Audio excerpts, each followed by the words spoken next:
Welcome to Demo of Unim Excellence.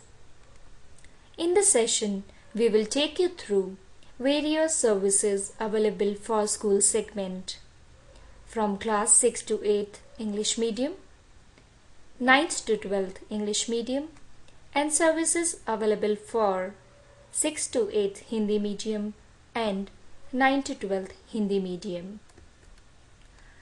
In this section, our services ranges from various kinds. The first one beginning with e-lectures. Then we have e-simulations and various animations. To reinforce your learning and make things easier to remember, we have the third section of e-remembering as Avdhan.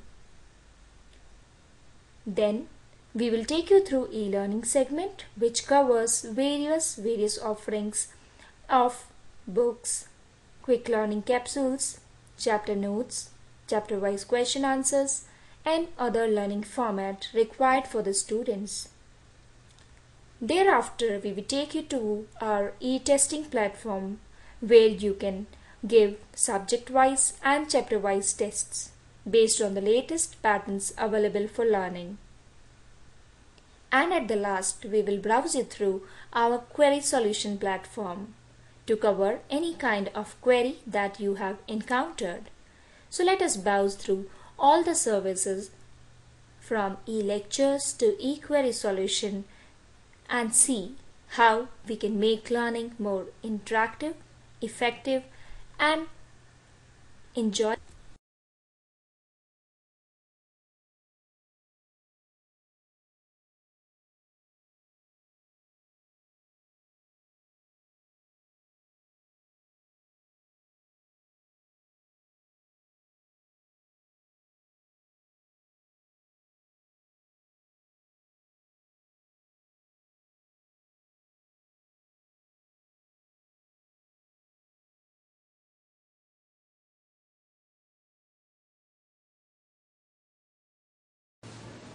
अब हम बात करते हैं कि पारितंत्र में ऊर्जा का प्रवाह किस प्रकार से होता है।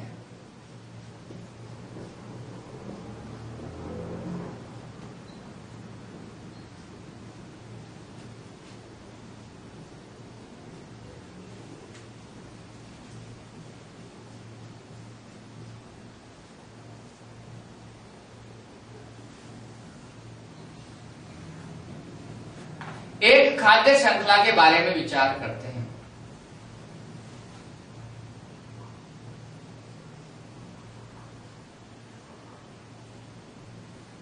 घास,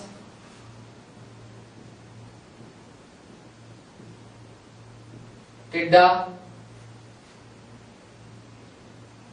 मेंढक, सांप और बाज। इसे हम कहते हैं प्रथम पोषी स्तर या उत्पादक।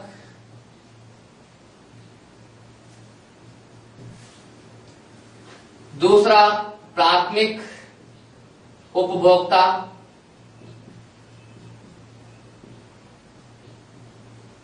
द्वितीयक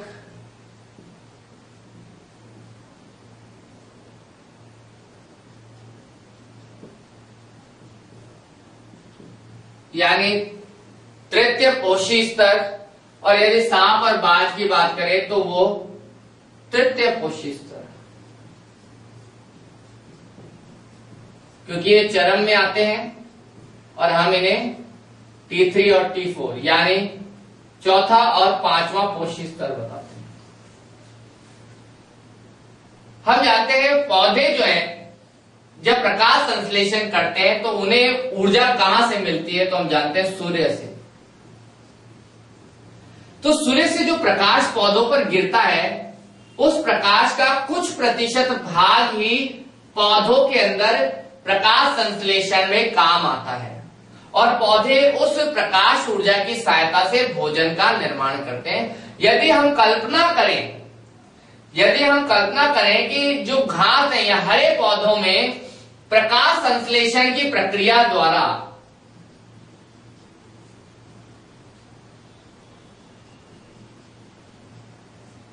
की प्रक्रिया द्वारा 1000 किलो कैलोरी ऊर्जा संचित हो जाती है। ऊर्जा संचित का मतलब हम जानते हैं, जब प्रकाश संश्लेषण होता है तो प्रकाशिक ऊर्जा रासायनिक ऊर्जा में बदल जाती है। यानी यहां पर प्रकाश की ऊर्जा से भोजन का निर्माण होता है, कार्बोहाइड्रेट का निर्माण होता है। अब हमने कहा यदि प्रकाश संश्लेषण हो रहा है पौधों में, तो पौधों के अंदर लगभग 1000 किलो कैलोरी ऊर्जा संचित हो गई है प्रकाश संश्लेषण के दौरान। लेकिन पौधा तो एक जीव है और जीवों के शरीर में जैविक क्रियाएं होती है, जैसे श्वसन या फिर अन्य शरीर की और भी प्रक्रियाएं। तो जब श्वसन या अन्य जैविक प्रक्रिया होती है तो क्या उनमें ऊर्जा खर्च नहीं होती? उनमें ऊर्जा, अधिकांश ऊर्जा खर्च हो जाती है।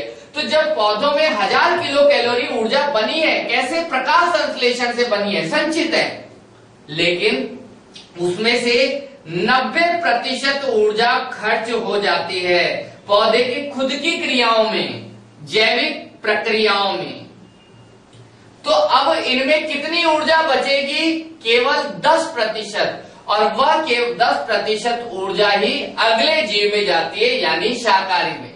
यानी जब टिड्डा घास को खाएगा तो घास में जो ऊर्जा है उसका केवल 10% ही टिड्डे में स्थानांतरित होगा। क्यों? क्योंकि 90% ऊर्जा जो है वह घास यानी उत्पादक में ही खुद की जैविक प्रक्रियाओं में खर्च हो गई। यदि हम बात करें 1000 किलो कैलोरी की बात करें, तो यहाँ टिड्डे में यानी प्राथमिक उपभोक्ता के अंदर यह ऊर्जा यदि बात की जाए तो कितनी ऊर्जा केवल मात्र जाएगी? 10 किलो कैलोरी।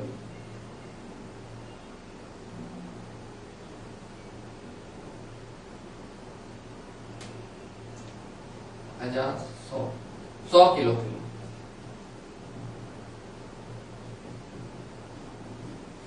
100 kilo calorie.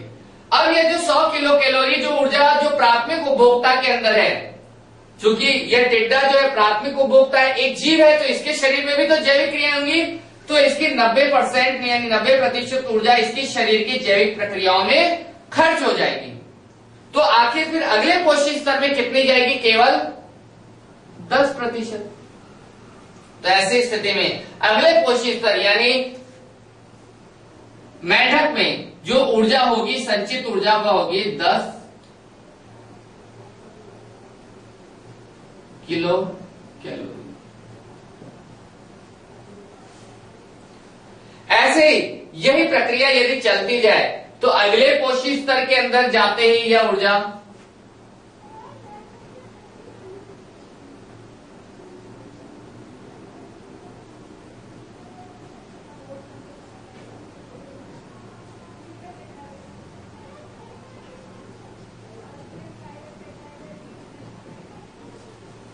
इस प्रकार से एक पोषी स्तर या एक जीव से दूसरे पोषी स्तर में जब ऊर्जा जाती है तो केवल मात्र 10% ऊर्जा ही अगले जीव में जा पाती है।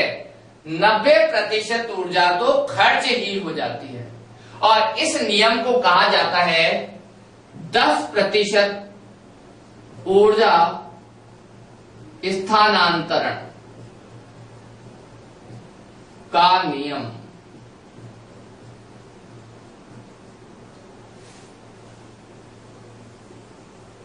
और यही नियम है, यह हमें दर्शाता है कि अगर कोई खाद्य श्रृंखला बहुत लंबी है तो अंतिम यानी चरम मांसाहारियों की यदि हम बात करें तो उन चरम मांसाहारियों को बहुत कम मात्रा में ऊर्जा मिल पाती है। पौधों में जो निर्मित ऊर्जा को देखें तो 1000 किलो कैलोरी, लेकिन अंतिम जो चरम मांसाहारी वहां केवल 0.1 किलो कैलोरी, यानी इतनी कम ऊर्जा ही चरम मांसाहारियों में पहुंच पाती है। इसीलिए खाद्य श्रृंखला 4 या 5 पोषी स्तर से अधिक नहीं होनी चाहिए, अन्यथा अंतिम जो पोषी स्तर यानी चरम जो उपभोक्ता होते हैं उन्हें भोजन का बहुत कम अंश ही मिल पाता है। तो यह है पारितंत्र में ऊर्जा का प्रवाह। पारितंत्र में ऊर्जा का प्रवाह जब एक पोषी स्तर से दूसरे पोषी स्तर में होता है तो केवल 10% ऊर्जा ही एक पोषी स्तर से दूसरे पोषी स्तर में पहुंच पाती है और केवल 90% यानी 90% जो ऊर्जा है वह खर्च हो जाती है। इसे कहते हैं 10% ऊर्जा स्थानांतरण का नियम।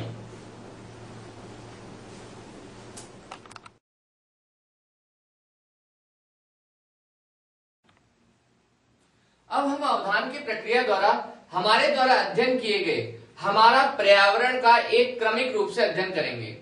अवधान एक ऐसी प्रक्रिया है जिसके अंतर्गत हमारे द्वारा अध्ययन की गई जो भी पाठ्य वस्तु है उसको हम विभिन्न रंगों की रेखाओं का उपयोग करते हुए एक क्रमबद्ध तरीके से अध्ययन करते हैं ताकि वह जो अध्ययन है अधिक सरल बन जाए। हम जानते हैं हमारा पर्यावरण का मतलब होता है हमारे चारों ओर पाया जाने वाला आवरण जिसमें हम निवास कर रहे हैं। और हमारे पर्यावरण में विभिन्न कारक मौजूद रहते हैं। यह कह सकते हैं भौतिक कारक भी मौजूद रहते हैं तो जैविक कारक भी मौजूद रहते हैं।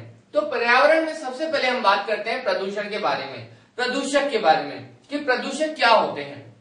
प्रदूषक हमारे पर्यावरण में पाए जाने वाले ऐसे अवांछित घटक हैं जो कि प्रत्यक्ष या अप्रत्यक्ष रूप से या तो हमें या अन्य जीव जंतुओं को या फिर हमारे सांस्कृतिक जो धरोहर है उसको किसी न किसी प्रकार से नुकसान पहुंचाते हैं। उन सभी को हम कहते हैं प्रदूषक। प्रदूषक जो होते हैं उन्हें दो प्रकारों में बांटा गया है। एक तो है जैव विघटनीय प्रदूषक और दूसरे अनअपघटनीय प्रदूषक। जैव विघटनीय प्रदूषक ऐसे प्रदूषक होते हैं जो कि जीवों के द्वारा अपघटित कर दिए जाते हैं जिसके कारण ये प्रदूषक धीरे धीरे प्रकृति में से या हमारे पर्यावरण में से समाप्त हो जाते हैं। जैसे हम बात करें पौधे के विभिन्न अंश या जंतुओं के विभिन्न अंश या फिर जैसे कूड़ा है, हमारे घरों से जो कूड़ा करकट निकलता है, अपशिष्ट पदार्थ जितने भी होते हैं जैसे चाय की पत्ती आदि या सब्जियों के छिलके, फलों के छिलके आदि, मल मूत्र आदि, ये सब जैव विघटनीय प्रदूषक होते हैं। यानी ऐसे प्रदूषक है जिनको वातावरण में सूक्ष्म जीवों के द्वारा अपघटित करके पूरी तरह से समाप्त कर दिया जाता है। यानी यह हमारे वातावरण में अगर बहुत अधिक मात्रा में एकत्रित हो जाते हैं तभी जाकर प्रदूषक की श्रेणी में आते हैं। प्रदूषकों की दूसरी श्रेणी में आते हैं अनअपघटनीय प्रदूषक। अनअपघटनीय प्रदूषक ऐसे प्रदूषक होते हैं जो कि सूक्ष्म जीवों के द्वारा कभी भी अपघटित नहीं किए जा सकते। यानी मानव की क्रियाकलापों के द्वारा जितने भी ऐसे उत्पाद होते हैं जैसे टीन डिब्बे आदि, एल्यूमिनियम आदि के जो डिब्बे होते हैं, प्लास्टिक है, इसके अलावा लेड, पारा और साथ ही साथ जितने भी कीटनाशक रसायन हम अपने घरों में या खेतों में इस्तेमाल में लेते हैं जैसे डीडीटी आदि, ये अनअपघटनीय प्रदूषक होते हैं। ये ऐसे प्रदूषक होते हैं जो कि वातावरण में हमेशा पड़े रहते हैं, इनका अपघटन कभी भी नहीं हो सकता। ऐसी स्थिति में ये एकत्रित होते चले जाते हैं और हमारे पर्यावरण को बहुत अधिक नुकसान पहुंचाने का कार्य करते हैं। प्रदूषकों के बारे में हम बात करते हैं पारितंत्र के बारे में। पारितंत्र क्या है? तो हम जानते हैं हमारे पर्यावरण में दो महत्वपूर्ण घटक होते हैं। खास तौर से यदि हम पारितंत्र की संरचना की बात करें तो पारितंत्र में दो महत्वपूर्ण घटक होते हैं, जीव भी रहते हैं और अजीव भी। तो जीवों और अजीवों की आपसी क्रिया के फलस्वरूप निर्मित एक विशेष तंत्र मौजूद रहता है और उस तंत्र का नाम ही पारितंत्र, या ये कह सकते हैं जीव और अजीव मिलकर आपस में एक विशेष तंत्र का निर्माण करते हैं जिसे कहते हैं पारितंत्र। यानी सबसे पहले हम अगर बात करें पारितंत्र की संरचना के बारे में तो पारितंत्र की संरचना में हम बात करते हैं दो घटक आते हैं, खास तौर से अजैविक घटक और जैविक घटक। अजैविक घटक का मतलब है पारितंत्र में पाए जाने वाले अजीव। अब हम बात कर रहे हैं खाद्य श्रृंखला के बारे में। पारितंत्र में खाद्य श्रृंखला से तात्पर्य यह है कि हम जानते हैं पारितंत्र में विभिन्न घटक पाए जाते हैं। खास तौर से जो जैविक घटकों की जब बात करते हैं तो जैविक घटकों में हमने देखा था कि जो पादप हैं वे स्वपोषी घटक के अंतर्गत आते हैं और स्वपोषी घटक जो कि प्रकाश संश्लेषण की प्रक्रिया द्वारा भोजन का निर्माण करते हैं और उन्हें ग्रहण करने वाले जो हैं वे उपभोक्ता कहलाते हैं। तो इस प्रकार से हम ये देख सकते हैं कि पारितंत्र में जितने भी जैविक घटक जो होते हैं वे भोजन के माध्यम से एक दूसरे से जुड़कर एक श्रृंखला बना लेते हैं और इस श्रृंखला को कहा जाता है खाद्य श्रृंखला। यानी खाद्य श्रृंखला से तात्पर्य है पारितंत्र में विभिन्न पाए जाने वाले जैविक घटक परस्पर आपस में मिलकर भोजन के माध्यम से एक दूसरे से जुड़कर एक श्रृंखला बना लेते हैं जिसे खाद्य श्रृंखला कहते हैं। खाद्य श्रृंखला के माध्यम से जो पौधों के अंदर जो संचित ऊर्जा है, जो प्रकाश संश्लेषण द्वारा आती है, वह एक से दूसरे, दूसरे से तीसरे, तीसरे से चौथे में पहुंचती है। जैसे यहाँ पर देखा जाए तो पादप जो है, पौधे जो है, उनको अगर देखा जाए कीट यानी टिड्डा भोजन के रूप में ग्रहण करता है, तो टिड्डे को मेंढक भोजन के रूप में ग्रहण करता है, और मेंढक को देखा जाए तो सांप भोजन के रूप में ग्रहण करता है। यह प्रक्रिया आगे भी चलती ही जाती है। तो यह एक खाद्य श्रृंखला हो गई। लेकिन यहाँ जो पारितंत्र है, इसमें केवल एक ही खाद्य श्रृंखला नहीं होती, कई खाद्य श्रृंखलाएं होती हैं। तो ऐसी स्थिति में पारितंत्र में जो बहुत सारी खाद्य श्रृंखलाएं जो होती हैं, वे मिलकर एक जाल का निर्माण कर लेती हैं, और इस जाल को हम कहते हैं खाद्य जाल। खाद्य जाल होने से सबसे बड़ा फायदा यही है कि किसी भी पारितंत्र का स्थायित्व तो बना रहता है। क्योंकि अगर कोई भी पारितंत्र माना जाए, चाहे वो घास का मैदान हो, चाहे वो तालाब हो, चाहे वो समुद्र हो, हर पारितंत्र में एक से अधिक खाद्य श्रृंखलाएं होती हैं। जैसे यहाँ अगर देखा जाए तो घास को टिड्डा, टिड्डे को मेंढक, मेंढक को सांप, सांप को बाज, और यदि देखा जाए तो बाज को भी शेर खा सकता है। और इसी प्रकार से यहाँ देखा जाए तो घास को चूहा, चूहे को सांप, और सांप को बाज खा रहा है। इसी और अगर श्रृंखलाएं देखें तो घास को खरगोश, खरगोश को लोमड़ी, और लोमड़ी को शेर खा रहा है। और यहाँ देखा जाए तो घास को हिरण, और हिरण को सीधे शेर खा रहा है। तो यानी एक से अधिक खाद्य श्रृंखलाएं मौजूद हैं, और वे मिलकर एक जाल बना लेती हैं, और उस जाल को ही कहते हैं खाद्य जाल। खाद्य जाल होने का सबसे बड़ा फायदा यही है कि अगर एक ही खाद्य श्रृंखला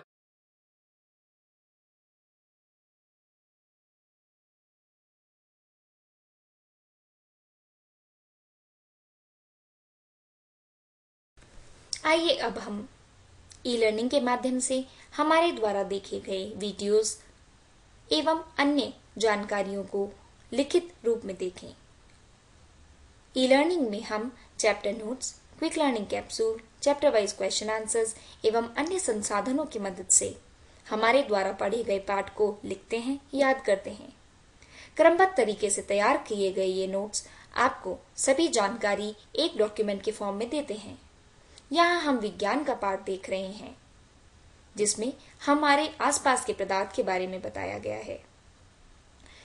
इन चैप्टर नोट्स के अंदर आपकी सभी महत्वपूर्ण जानकारी, परिभाषाएं एवं छोटे से छोटी बात को पूर्णतः समझा के लिखा जाता है, एवं विभिन्न दृश्यों, विभिन्न डायग्रामों के माध्यम से चीजों को समझाया जाता है। जैसा कि हम यहाँ पदार्थ की भौतिक प्रकृति एवं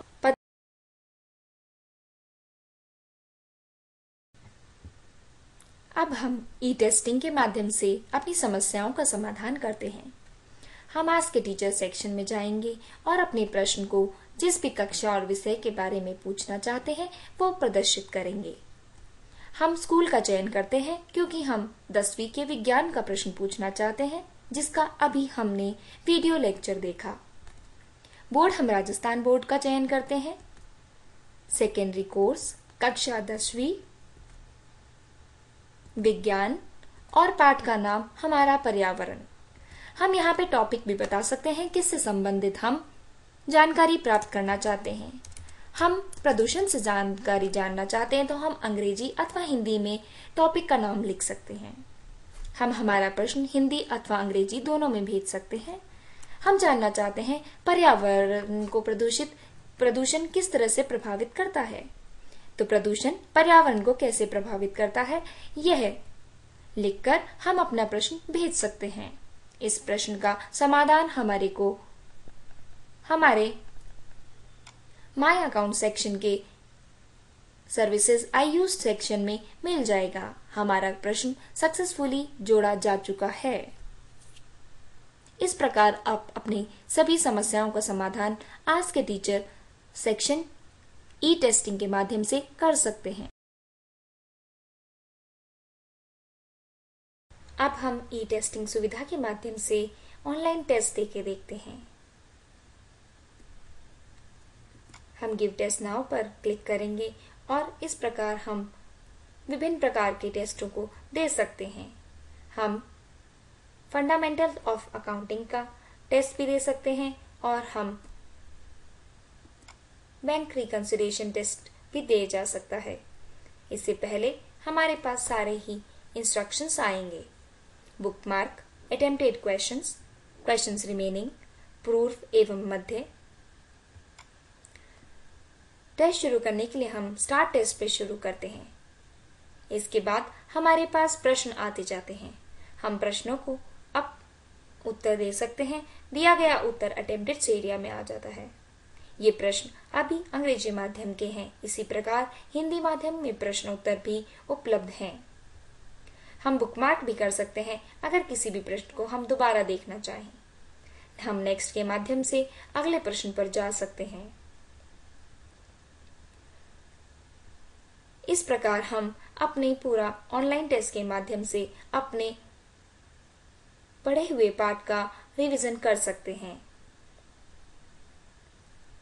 हम जिन जिन प्रश्नों का उत्तर देते जाएंगे वो अटेम्प्टेड एरिया में आते जाते हैं और जिन प्रश्नों को हमने बुकमार्क किया है वो बुकमार्क में प्रदर्शित होते हैं। हम बुकमार्क क्वेश्चन को वापस जाकर